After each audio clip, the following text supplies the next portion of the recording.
Like an MVP and a VIP, too. And she's going to commit to nothing. Only 30%. An alcoholic is always going to quit when? Cooking, dinosaurs. And then tomorrow. Are among some of his many interests. And of course, tomorrow never comes. Now, there are two ways. 3110. Mario's calling from Maryland on line 4. Mario, welcome to JSECIO Live. Years of experience, of which he has minimal. Thanks, Mario.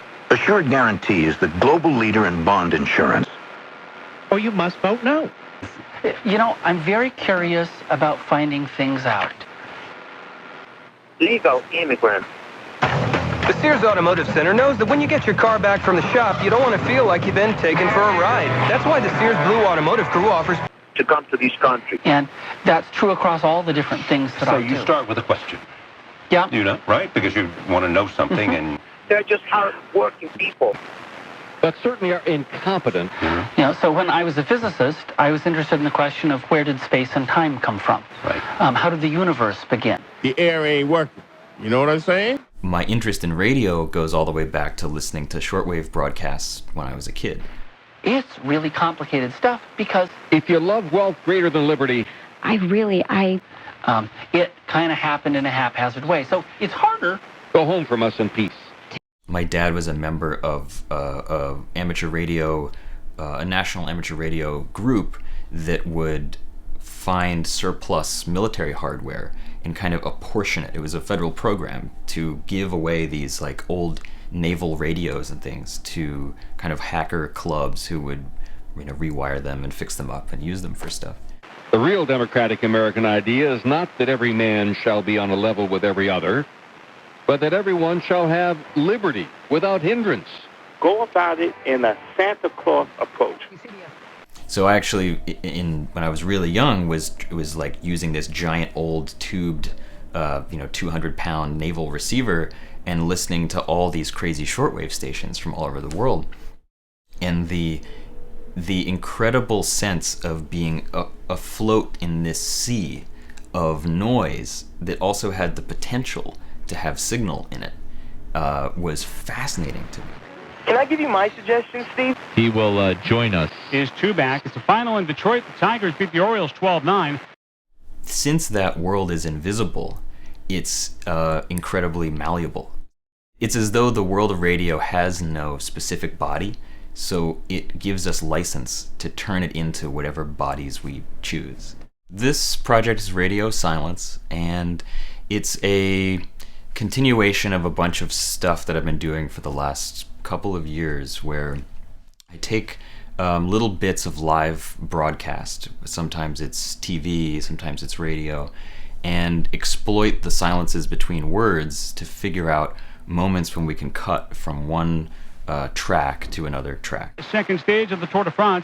They have stepped up. Before. Ladies and gentlemen. Now, it cost you only your commitment to sign up. To join Michael. One said she hopes that Clarence Thomas's wife feeds him lots of bacon and eggs. That's the news you need now more than ever. I'm Catherine Cowdery, Bloomberg Radio.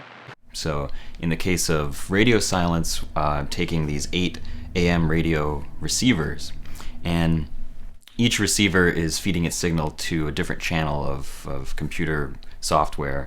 The software that I'm making will listen for these pauses, and if the pause seems like it's a pause between clauses, maybe instead of between words, if it seems long enough to be a significant break in the conversation, then we look around for all the other 7 channels, and we see if any of those channels are also pausing. So if they are, then we cross-cut the 2. Understand. But also a Brooklyn psychic. After escaping to the freedom of the West. So tell me where we are. To get out of that grip of fear. In fact, I remember one time... AccuQuote can help you save up to 70% on a term life policy that's right for you. And part of this piece is not only that we cut from channel to channel to channel and hear one kind of moving track of voice, but all of the other 7 channels who aren't speaking right now are speaking only their negative space.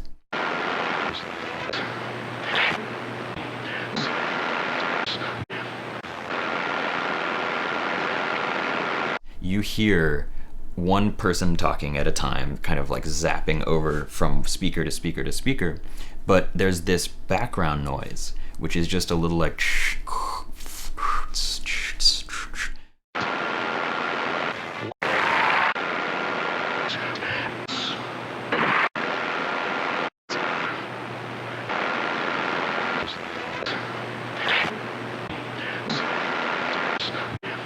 I've been doing these things that are very based on speech and how language is changed in a kind of rhetorical model. And when I approached the idea of radio silence, I was actually less interested in the content of the speech and more interested in what I could discover about the talker by listening only to the pauses. The potential of those silences, when used in a context where you actually can hear the words, continues to be a really powerful thing. And in that sense, when we're listening to speech and when we're trying to understand the messages that someone's giving us, those pauses are obviously incredibly important, but they're not important in spite of the language, the words. They're important because of those words. Disaster. The warfare, really the... And yet, they want to pass the most onerous gun restrictions under the notion that you can secure 30 weeks against the importation of guns, or Kobe didn't help deliver. They don't have to pay the wages. A championship was delivered to Kobe. Foreign invaders. Now, isn't that absurd? And his psychiatrist. He was barred from the contest because of a contract dispute. These states... but until they take your guns away... My process of taking apart these conversations and combining them is both an attempt for me to leave behind the idea that there is only one point of view, that there is only one conversation to be had, and at the same time is just kind of a grand experiment in seeing what a survey of the airwaves would lead to. And so I really like the idea that this conversation can be short-circuited, and that if there are 20 different conversations happening in parallel across this spectrum of broadcasters, we can sort of glue them together in a way that is, in a formal sense, is relatively seamless, which is why the silent moments between the words become full of potential. Pauses between speech are a relatively democratizing device. No particular ideology, according to my actual research on this in the last couple of months, has more or less of an advantage. You know, unless you're playing music behind your signal, my system will essentially catch your speech, no matter whether you're on the certain side of any political issue. So in a way, it's my attempt to really remove myself and my own listening habits from this process and develop a new way of listening, which incorporates small contextless bits of the whole spectrum of broadcast, which is actually associated for me with a whole different kind of long-term project in my own artwork, which is to look at how the idea of broadcasting, the idea of one transmitter and many simultaneous receivers, is still alive and is still driving a lot of the conversations that we have in this very peer-to-peer, digitally networked world that we're in. Discount all our progress at every turn because of what happened in the early history of this country. But what we really have to wait for... Because everybody's talking jets. Okay. My second comment was that I think they have to lose the case. Obama has to lose the case about the Arizona border issue because... Well, I'll tell you, the one guy from Alabama that he wanted went number 7 to the Raiders. So personally, I think